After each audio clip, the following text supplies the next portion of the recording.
A partir de agora nós vamos conhecer o cristianismo católico. Quem nos recebe é o Padre Léo. Quero saudar o amigo e também os que vão nos ver e ouvir nesta gravação, e espero que possamos ser de proveito para explicar algumas coisas, dar a entender melhor quem nós somos. Como que começou a Igreja Católica? Bom, a Igreja Católica tem raízes lá no povo de Israel, na Bíblia, poderíamos dizer uns 1000, 2000 anos antes de Cristo. Mas a grande marca foi a vida de Jesus de Nazaré, que nós proclamamos como o ungido de Deus, portanto, Jesus Cristo.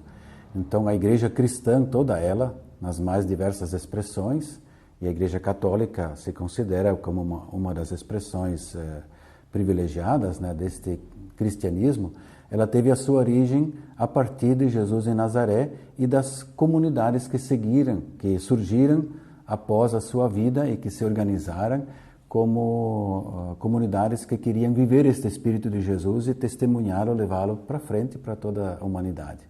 Aqui em Santo Ângelo a história é desde o início, a cidade foi fundada por um padre, né? Justamente, aqui toda essa região das missões, ela tem sua origem, o cristianismo teve sua origem nas reduções que foram organizadas na época pelos padres jesuítas, junto com os nativos, os indígenas que aqui viviam.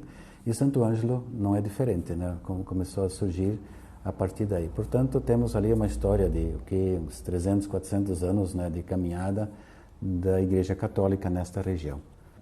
E sobre o propósito hoje da Igreja na sociedade, Padre? Faz alguns anos que a Igreja Católica tem trabalhado uma espécie de consciência nova, se bem que essa consciência deveria ser permanente, mas ela tinha sido um pouco esquecida, de que a grande tarefa, a missão, né, o objetivo maior da igreja é evangelizar. Né? Nem é querer colocar todas as pessoas na igreja, mas é fazer com que o mundo, a sociedade, em todas as suas expressões de educação, de política, de lazer, de comunicações, possa ser beneficiada com este jeito de pensar e de ser de Jesus Cristo. Portanto, a grande missão é anunciar com organizações, com gestos, com ações, aquilo que Jesus nos deixou. Então, isso nós chamamos de evangelizar, e esse evangelizar diz, em primeiro lugar, para quem está dentro da igreja, precisa ser sempre de novo transformado e conscientizado, né, e celebrar isso tudo, mas também dizer que a nossa função na sociedade não é simplesmente assistir o que está acontecendo. Nós temos que ter a consciência de que precisamos participar e fazer com que a sociedade seja beneficiada, que as pessoas consigam ter mais vida a partir da fé cristã que a gente proclama. A igreja acredita em santos, né? Os santos são pessoas que a igreja reconhece por um processo todo, né, de avaliações e de análises. São pessoas que a igreja reconhece como exemplares, como pessoas que levaram a sua vida de uma forma que vale a pena a gente olhar para elas e se inspirar para segui-los. Esse é o ponto principal. Quer dizer, são como que espelhos nos quais a gente pode se olhar para seguir. Claro, além disso, tem toda uma questão assim de que a gente diz, eles são nossos irmãos que também podemos invocar para que nos ajudem na caminhada. Daí vem a devoção aos santos, que às vezes não é bem compreendida, né? Tem pessoas que talvez às vezes exageram nisso, mas no fundo é esse carinho que a igreja tem para com os seus membros que foram testemunhas fiéis. A crença após a morte, o que a igreja acredita sobre isso? Bom, a igreja, inspirada justamente na crença fundamental da ressurreição de Jesus, ela acredita que a ressurreição de Jesus representa o início, né, de uma vida nova.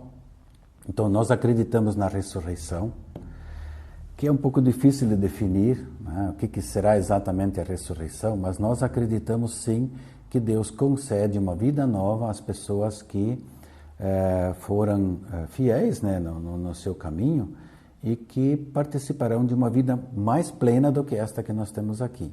Então, esta é uma crença que a Igreja tem, né? A Igreja Católica professa sempre, de novo, e nós acreditamos, né, numa vida pós-morte, sim, né? Embora não saibamos explicar exatamente como vai ser. Né? E uma pessoa que quer se tornar membro, quer praticar, o que ela precisa? É só se aproximar ou buscar, né? Se não for buscada, porque o ideal seria que também os católicos fossem ao encontro, né, das pessoas e procurassem.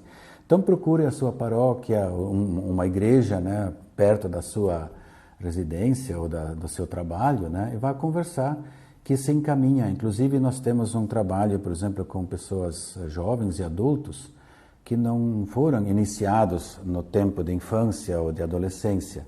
Então se faz um processo de uma iniciação, de uma catequese um pouco mais abreviada e que tem produzido resultados muito interessantes, né? Às vezes tem jovens que se entusiasmam e que depois até assumem funções interessantes dentro do trabalho da comunidade. Então está de portas abertas sempre, né?